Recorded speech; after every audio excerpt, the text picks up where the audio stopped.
We've been telling you all week that it's going to be a long shot for Jalen Hurts to play. That is now official. Jalen Hurts is out this week, and it's going to be Gardner Minshew going for Nick Sirianni as the Eagles try to beat the Cowboys, sweep the Cowboys, and wrap up the number 1 seed in the NFC.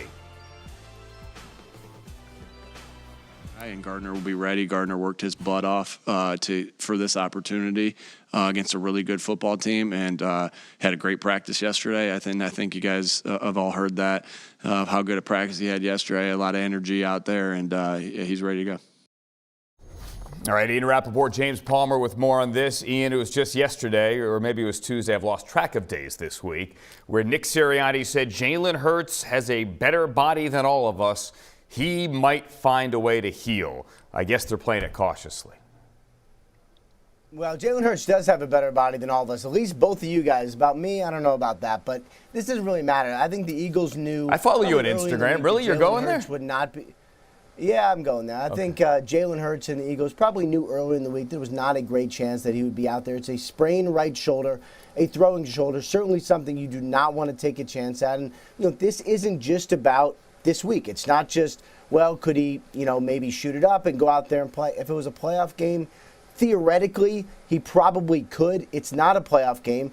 There is a long potential postseason in the Eagles' future. They do have a chance at the number 1 seed if they go out and beat the Cowboys. There's a lot more at stake than just the end of the regular season, and that's why the Eagles, James, are doing the smart thing. It's going to be Gardner Minshew, no doubt about it, for at least this week. Certainly a possibility of more depending on what happens. The only thing that really matters here is the Eagles are in the best shape possible by the time they get to the playoffs, and making sure Jalen Hurts does not play is a good way to do it. Yeah, Nick Sirianni elaborated on saying when he told Jalen Hurts, obviously as competitive as he is, he didn't take the news very well. He said, even in a conversation with his brother last night, Nick Sirianni told his brother that Jalen Hurts is the toughest person I've ever been around. The two of them were talking about, I don't know how he was able to play the fourth quarter as well as he did, throwing the football and running the football, even after the injury happened. Now, Nick Sirianni would not get into what his status is for the Saints next week, because a lot could change depending on the outcome of this game on how they could potentially handle it, and he's just taking it one day at a time with Gardner Minshew. But it's been an interesting week for Minshew preparing for his first start this season. It's first a short week with the game being on Saturday. Also, on Tuesday, he was away from the team because he was delivering the eulogy at his former college coach Mike Leach's funeral services. So what the Eagles did is they gave him his time, obviously, and respected that to be able to go do that.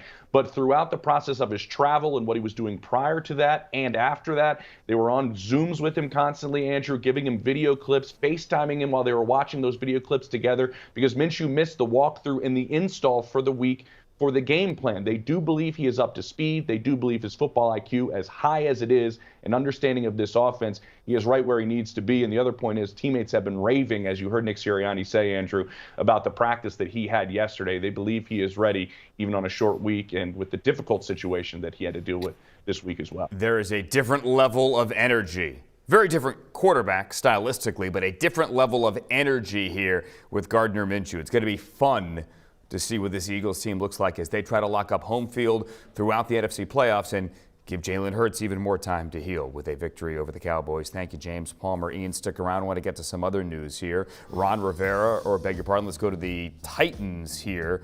First, that is the Titans who are the Titans are trying to hang on to the AFC South. Another day here where Ryan Tannehill did not participate in practice. Another day where it looks as if it's going to be Malik Willis this week. Ian Rappaport for the Titans at quarterback. And the question is just how long is it going to be? That's so bad. Those clips are so bad. And, when that happened to Ryan Tannehill, it really looked like it was going to be significant, certainly injury that would take him out of the game. Goes in the tent. You could see him kind of like peering over the tent as he's watching the game. Comes back in the game, is not moving well at all, but did finish the game. And I would expect, from my understanding, Malik Willis to start this week, and going forward, we shall see. They're at the point now where, if let's say they lose this game, does it make a lot of sense to bring Ryan Tannehill back? I don't know that it does. Also consider that he has been battling injuries to both ankles all season. He is as tough as they come, but you can only do so much. You can only play through so much, and would make some sense if he did more damage playing on the ankles than not playing on the ankles. So, would I be surprised to see Malik Willis for more than this week? I wouldn't. But obviously, we'll see how it goes until there's a final determination from the Tennessee Titans. All right, with the Titans trying desperately to hang on to that AFC South lead. And if you want to look ahead a couple of weeks, the Jaguars lingering Week 18 in a rematch. Meantime, Ian, let's get to Chase Young. He has not been on the field all year. He was activated a couple of weeks ago, but the Commanders have not yet put him on the field. That's about to change. Oh, it's about to change. Chase Young finally is going to play. He is off the injury report. He has been on the injury report, listed as questionable basically the entire season.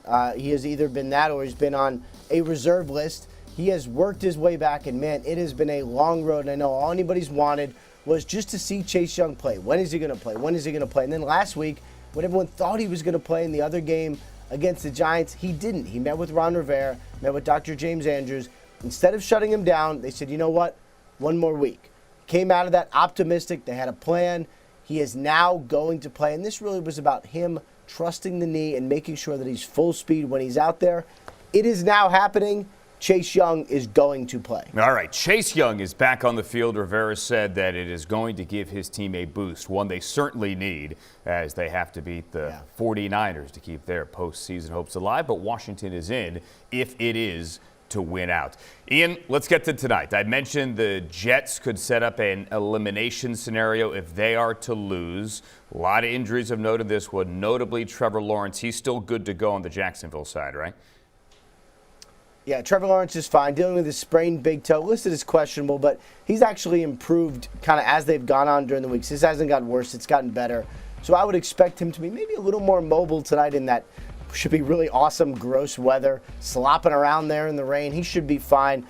So that's good news there. Trayvon Walker, the number one pick, pass rusher, dealing with an ankle injury, already ruled out. He is not going to play the second consecutive week. That obviously not great news there. And then the big one for the New York Jets, Quinnen Williams, their star defensive tackle. He is listed as questionable, was a full participant in their last day of practice, which wasn't really a practice, but their last day of practice. That is an indication that he also is expected to go.